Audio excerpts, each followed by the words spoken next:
তো গাইস, আজকের ভিডিওতে আমি কিছু অন্যরকম দৃশ্য দেখাবো,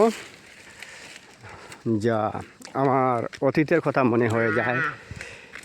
তো দৃশ্যটা আপনারা দেখতে পারবেন অবশ্যই, কিন্তু অল্প সময় অপেক্ষা করেন, দেখতে পারবেন। তো হয়তো আপনারা দেখতে পাচ্ছেন আমি একদম কিনারে গিয়ে দেখাবো, খুব ভালো লাগবে।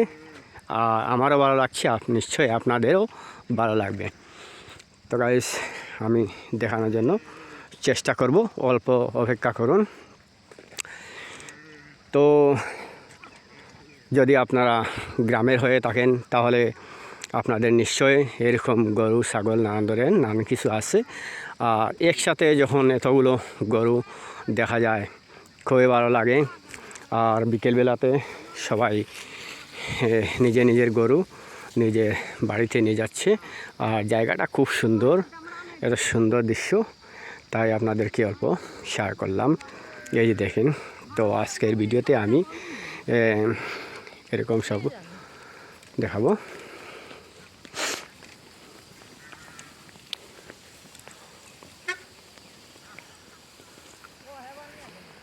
তো গাইস, আরও অনেক কিছু দেখানোর চেষ্টা করব, প্লিজ অপেক্ষা করুন।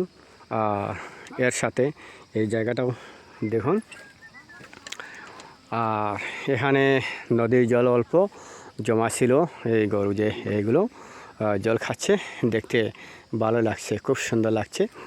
আর নদী বর্তমানে ঠান্ডা সময়, তো এখন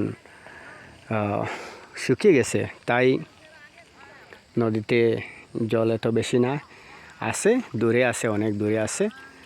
এই যে দেখতে পাচ্ছেন গরুগুলো জল খেয়ে নিজের ঘরে যাচ্ছে, আর ওদিকে আরও গরুগুলো আছে। তো গরু যে মালিক আছে ওরাও নিয়ে যাচ্ছে নিজের নিজের গরুগুলো। এই যে দেখেন, এই যে দেখেন। তো গাইস, আরও অনেক কিছু দেখানোর ছিল, বা আরও অনেকগুলো গরু ছিল, তো এখন আর দেখা যাচ্ছে না, কারণ ওরা নিয়ে গিয়েছে। অনেকগুলো গরু ছিল, তবু আমি এগুলো দেখাবো।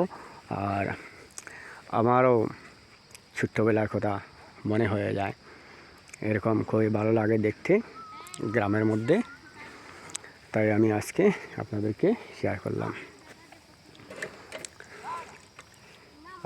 তো এদিকে আরও গরু এসে গিয়েছে, এখানে আরও দুটো এসেছে, এই যে জল খাওয়ার জন্য নদীতে। তো আজকের আমার ভিডিও এতটুকুই। আপনাদের কেমন লাগছে নিশ্চয়ই কমেন্ট করে জানিয়ে দিও। ওকে, বাই, জয় হিন্দ।